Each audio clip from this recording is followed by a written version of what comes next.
L'équilibration est un concept qui a été importé en économie et gestion par François Peyroux en 1973 dans son ouvrage Pouvoir et économie. Il était utilisé par notamment Jean Piaget en sciences cognitives qui parlait d'équilibration des sciences cognitives. L'équilibration donc présente un grand intérêt en management car par définition elle consiste en une dynamique de recherche d'équilibre.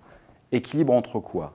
Équilibre au niveau des organisations et des entreprises entre les dimensions sociales, satisfaction des personnes au travail, environnementale, au niveau des externalités de l'entreprise et de l'organisation sur son environnement, et bien entendu économique, respect du budget dans les organisations publiques et création de valeur économique dans les entreprises privées. On se rend compte ainsi qu'au niveau stratégique et au niveau managérial, finalement le rôle fondamental d'un manager, d'un dirigeant, c'est de rechercher en permanence une équilibration, c'est-à-dire le meilleur équilibre possible entre les variables économiques, sociales et environnementales.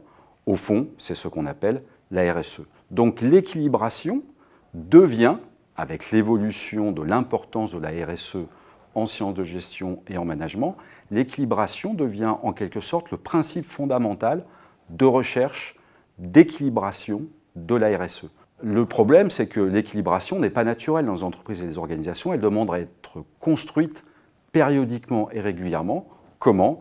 Eh bien, au travers de négociations de proximité permanentes entre, ou disons périodiques, entre le manager et ses équipes, entre les dirigeants et sa direction, pour, chemin faisant, chercher le meilleur équilibre possible entre les variables environnementales, économique et sociale de la performance.